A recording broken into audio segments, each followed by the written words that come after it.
प्रधानमंत्री नरेंद्र मोदी का बुझा हुआ चेहरा और उदास बातें उनकी भाषा को हिंसा की तरफ ले जा रही। अगर हम बटेंगे तो बांटने वाले महफिल सजाएंगे। क्या प्रधानमंत्री नरेंद्र मोदी भी हरियाणा और जम्मू कश्मीर के एग्जिट पोल के देखने के बाद जब महाराष्ट्र में भाषण दे रहे थे तो उसका असर उनके चेहरे से झलक रहा था? अंबेडकर की मूर्ति पर माला पहनाने वाले नरेंद्र मोदी बुद्ध की जमीन से आते हैं, ये बात विदेश में कहने वाले नरेंद्र मोदी भारत बुद्ध की विरासत वाली धरती है और जब बुद्ध की बात आती है तो जो युद्ध नहीं शांति पर विश्वास करती है। सावरकर की बात करके किसको साध पाएंगे? यहाँ तक कि कांग्रेस के लोग वीर सावरकर जी के लिए अपशब्द बोलते हैं, उनका अपमान करते हैं। कांग्रेस के चेले तब भी उनके पीछे खड़े रहते हैं। महाविकास अघाड़ी की एकजुटता और महाराष्ट्र की जमीन की ताकत क्या प्रधानमंत्री नरेंद्र मोदी को यह संकेत देने में कामयाब हो गई कि वो महाराष्ट्र भी बुरी तरह से हारने जा रहे हैं, जिसके चलते प्रधानमंत्री की भाषा में कटुता और कठोरता बढ़ती जा रही है। लेकिन तुष्टीकरण की राजनीति में कांग्रेस के नए नए चेले, तो सुना आपने चेले चपाटे जैसा शब्द? क्या अपने प्रतिपक्षी के लिए चेला चपाटा जैसा शब्द प्रयोग किया जा सकता है? अगर कांग्रेस और उसके सहयोगी दल चेले चपाटे हैं कांग्रेस के, तो बीजेपी के अलायंस पार्टनर एनडीए के लोग क्या हैं? क्या देश के प्रधानमंत्री की भाषा चुनावों में उनके हारते दिखने की पीड़ा में बदलती जा रही है? क्यों कहा कि कांग्रेस देश विरोधी ताकतों के साथ खड़ी हो गई है? कौन है वो अर्बन नक्सल जिससे बीजेपी कांग्रेस और तमाम लोगों को जोड़कर अपमानित कर रही है? कांग्रेस को अब अर्बन नक्सल का गैंग चला रहा है। और महाराष्ट्र की राजनीति का समीकरण क्या है, सिलसिलेवार आज के वीडियो में इसकी पड़ताल करेंगे। स्वागत है आप सबका डॉक्टर लक्ष्मण यादव के यूट्यूब चैनल पर। तो सबसे पहले चर्चा हो रही है हरियाणा की। हरियाणा चुनाव के कल वोटिंग हुई और वोटिंग के बाद सारे एग्जिट पोल जो कि पिछले समय में भारतीय जनता पार्टी के पक्ष में रहे हों, वो जो गलत भी साबित हुए हों, वो जिन्होंने 400 सीटें बीजेपी को दे दी थी एग्जिट पोल में 2024 के लोकसभा चुनावों के दौरान, उन सबको भी शामिल कर लें तो एग्जिट पोल ये बता रहे हैं कि हरियाणा में भारतीय जनता पार्टी की सरकार जा रही है और कांग्रेस की सरकार आ रही है। अगर ये एग्जिट पोल सही साबित होते हैं तो बीजेपी केवल हरियाणा ही नहीं, जम्मू कश्मीर में भी बुरी तरह से हारती हुई देखी जा सकती है। अब ये एग्जिट पोल तो साफ आता है। इसका एक बानगी देखिए कि वो कितना सही है। जब जीतेगी बीजेपी तो प्रधानमंत्री मोदी का चेहरा बड़े रूप में नॉन बायोलॉजिकल फॉर्मेट में जाकर के टीवी स्क्रीन पर जगह घेरे रहेगा, लेकिन जब बीजेपी हारेगी तो जेपी नड्डा सामने आ जाएंगे। वो जेपी नड्डा जो कार्यकारी अध्यक्ष हैं, अभी की तारीख में बीजेपी का स्थायी वर्तमान कोई राष्ट्रीय अध्यक्ष नहीं है, कार्यकारी चल रहा है अभी उनका। एग्जिट पोल अपनी कहानी कहते गए और एग्जिट पोल अगर सही साबित हो गए या जो दबाव वो बना रहे हैं वो प्रधानमंत्री नरेंद्र मोदी के चेहरे और जुबान दोनों पर असर दिखा रहा है। प्रधानमंत्री कल महाराष्ट्र में एक रैली को संबोधित कर रहे थे। इस देश में पहले भी जो प्रधानमंत्री रहे हैं वो चुनावी भाषण देते हैं, रैलियां करते हैं, अपने चेहरे पर वोट मांगते हैं। कई बार कुछ अच्छे प्रधानमंत्री भी रहे जिन्होंने अपने काम पर वोट मांगा, लेकिन प्रधानमंत्री नरेंद्र मोदी अपने नाम पर वोट मांगते हैं और अपनी हिंदू मुस्लिम की राजनीति के केंद्र में खड़े होकर के प्रधानमंत्री नरेंद्र मोदी एक खास किस्म की राजनीति के पर्याय बन चुके हैं। वो राजनीति जो भारतीय जनता पार्टी को सांप्रदायिक खेमे में खड़े करके हिंदुओं को गोलबंद करती हुई अपनी राजनीति को आगे बढ़ाने की कोशिश करती है। प्रधानमंत्री नरेंद्र मोदी जब महाराष्ट्र में बोलते हुए सुनाई दिए तो ऐसा लगा कि महाविकास अघाड़ी का गठबंधन और हरियाणा और जम्मू कश्मीर का एग्जिट पोल जब दोनों उनके खिलाफ खड़ा होता दिख रहा है, उनके लिए चुनौती बनता दिख रहा है, तो प्रधानमंत्री की भाषा पर उसके असर देखने को मिल रहा है। प्रधानमंत्री विपक्षी पार्टियों को कह रहे थे कि कांग्रेस को एक तो नक्सल, अर्बन नक्सल गैंग चला रही है। आज तक इस देश को कभी नहीं बताया गया कि who is urban Naxal gang. क्या वामपंथी होना अर्बन नक्सल होना है? और नक्सल कौन थे? कभी ट्रेनिंग नहीं हुई इस देश में। हथियार बंद हिंसक लड़ाइयों को इस देश में संविधान को मानने वाले लोग कई बार ऐतराज करते हैं कि नहीं, अहिंसक लड़ाइयों की बजाय बाबा साहब डॉक्टर अंबेडकर के संविधान को आगे करके जन आंदोलन को आंदोलित और संगठित करके अपने हक और न्याय की लड़ाई लड़नी चाहिए। लेकिन क्या अगर हिंसक आंदोलन के चलते नक्सल को अर्बन नक्सल और देश विरोधी घोषित करने वाली भाजपा किसान आंदोलन को लेकर क्या रवैया अख्तियार की थी? किसान तो बंदूक लेकर के दिल्ली अपने हक अधिकार को ट्रैक्टर लेकर के बचाने और आंदोलन करने आए। तो जो शांतिपूर्ण आंदोलन किया उसके लिए आपने क्या किया? शाहीन बाग की महिलाएं जब सीएनआरसी के खिलाफ शांतिपूर्ण ढंग से बाबा साहब अंबेडकर का संविधान हाथ में लेकर आंदोलन करने गईं, तो क्या जन आंदोलनों को भारतीय जनता पार्टी ने स्वीकार कर लिया? क्या जंतर मंतर पर जो भी शांतिपूर्ण जन आंदोलन होते हैं उसको बाहें फैलाकर नरेंद्र मोदी की सरकार ने स्वागत किया? क्या आज उन आंदोलनों के चलते लोग जेलों में बंद नहीं है? लेकिन आज भी अपने देश की सबसे प्रमुख विपक्षी पार्टी को अर्बन नक्सल के नाम से जोड़ करके प्रधानमंत्री नरेंद्र मोदी अपनी राजनीति को आज भी आगे बढ़ा रहे हैं अपने शासन के 11वें साल में।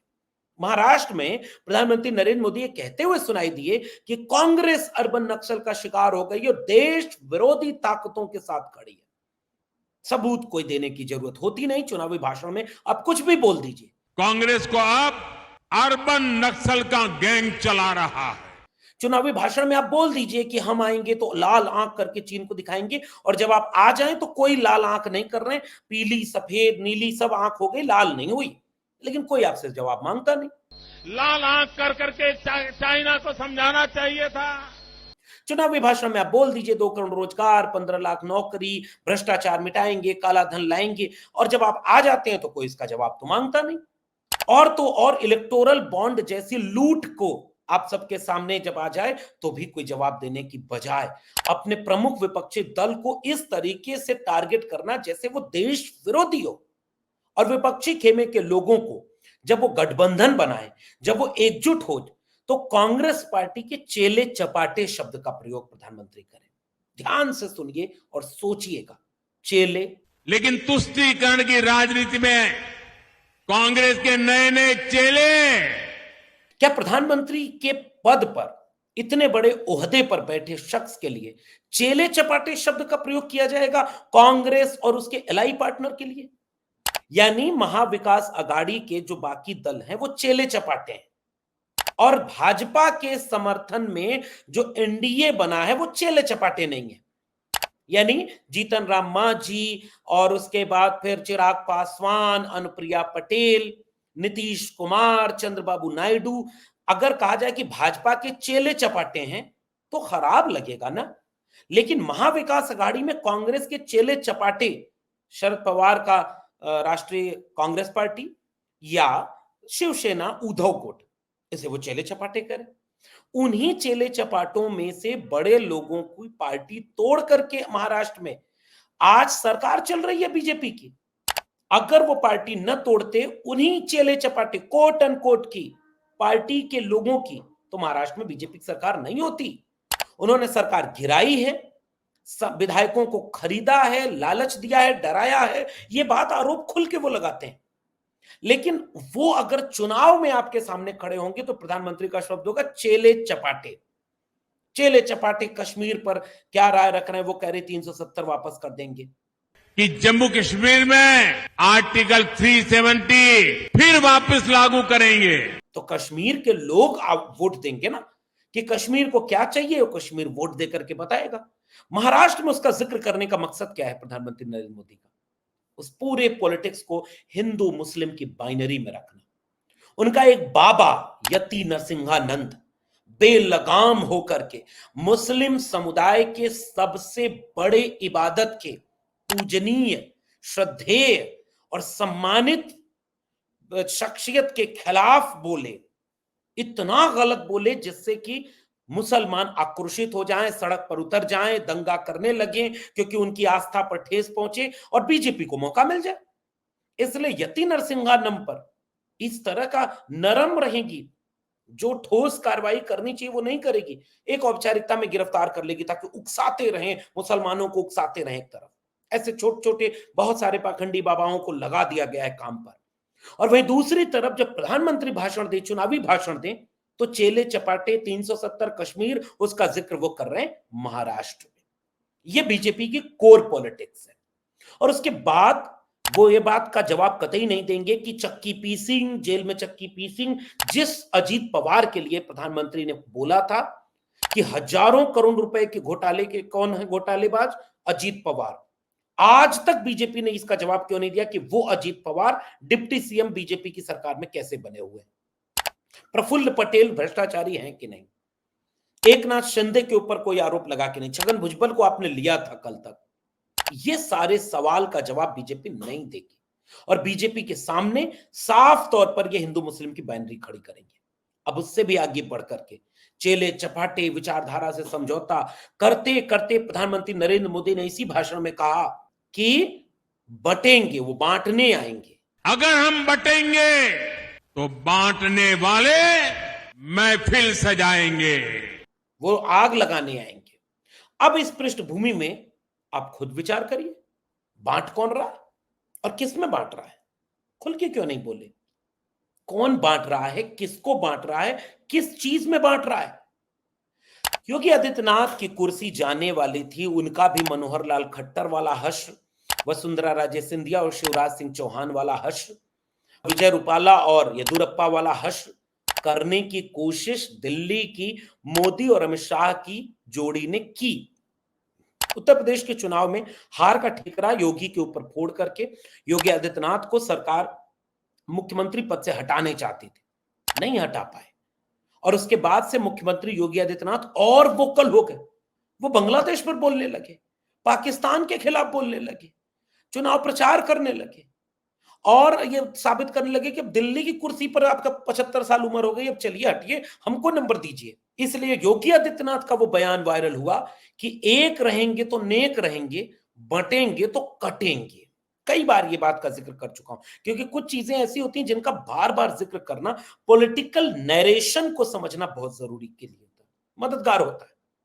What is the political narration of BJP?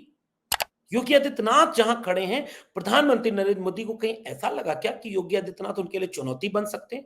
इसलिए महाराष्ट्र चुनाव में खड़े होकर के प्रधानमंत्री फिर से अपने कोर एजेंडे, कोर पॉलिटिकल नैरेटिव पर आ गए कि एक रहेंगे, क्योंकि ये बांट रहे हैं, बांटेंगे। कौन बांटेगा, बीजेपी या कांग्रेस? आज की तारीख में समाजवादी पार्टी ये कह रही है कि भाई जाति जनगणना कराओ। तेजस्वी यादव ये कह रहे हैं कि बिहार में जाति जनगणना हो सकती है तो यूपी में क्यों नहीं, मध्य प्रदेश में क्यों नहीं और पूरे देश में क्यों नहीं हो सकती? तब प्रधानमंत्री कहते हैं कि मैं तो ओबीसी हूं, नायब सिंह सैनी के खिलाफ लोग इसलिए बोल रहे हैं, मेरे खिलाफ लोग इसलिए बोल रहे हैं कि हम दोनों ओबीसी हैं। और वही देश का ओबीसी जब ये मांग कर रहा है कि जाति जनगणना कराओ, ओबीसी को उनके हिस्से का हक दिलाओ, उनको न्याय दिलाओ, सम्मान दिलाओ, उनका आरक्षण मत खत्म करो, लेटरल एंट्री मत ले आओ। हर जगह निजी क्षेत्र में भी आरक्षण की बात मंडल कमीशन कह चुका है, प्राइवेट सेक्टर में रिजर्वेशन, प्रमोशन में रिजर्वेशन, एक काम ओबीसी का आपने नहीं किया।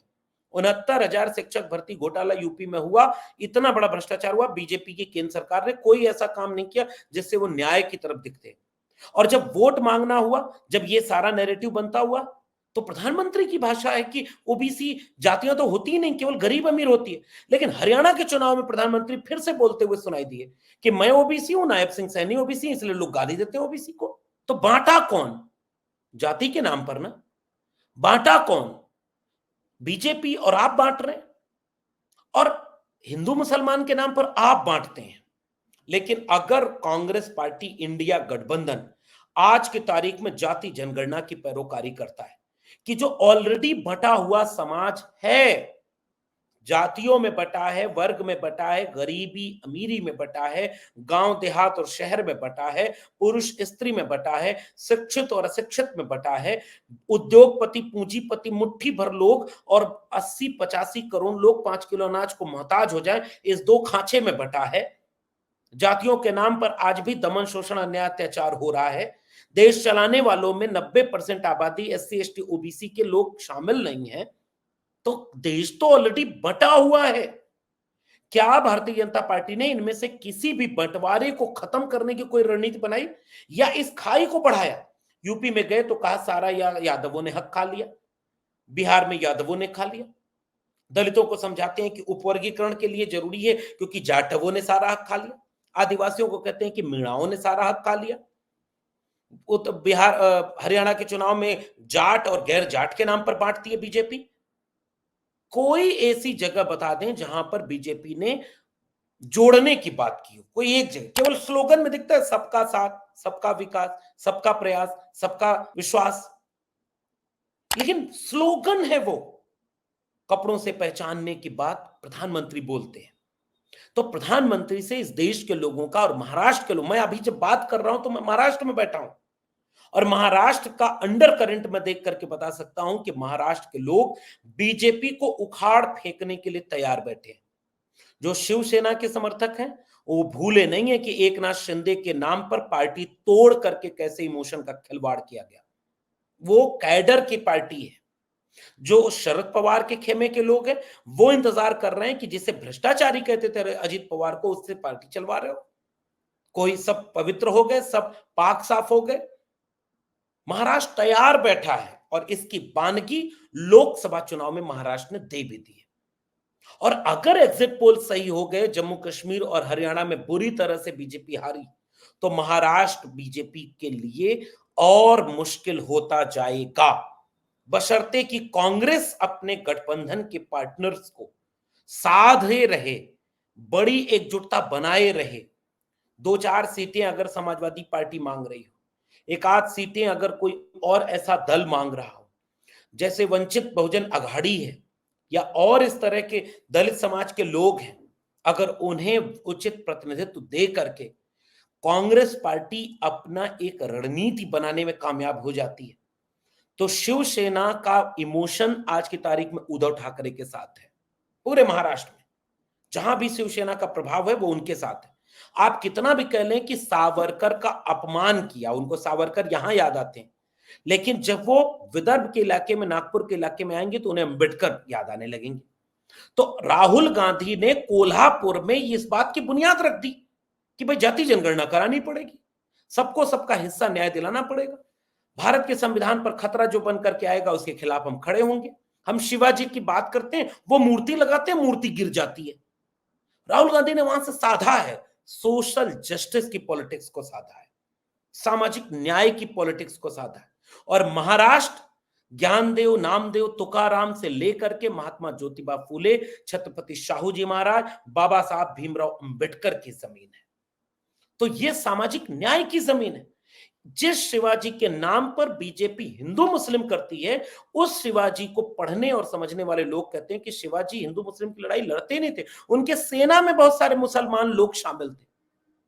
वो सामाजिक न्याय के एक बहुत बड़े प्रतीक है शिवाजी। कभी विस्तार में उनके बारे में बात करूंगा। तो बीजेपी के लिए इस जगह पे कोई ग्राउंड बनता ही नहीं। और मैं महाराष्ट्र में हूं, नागपुर में बैठा हूं, यहां के लोग बीजेपी और आरएसएस से त्रस्त हैं। तो क्या प्रधानमंत्री नरेंद्र मोदी के चेहरे पर, उनके भाषण में इसकी हताशा दिख रही है?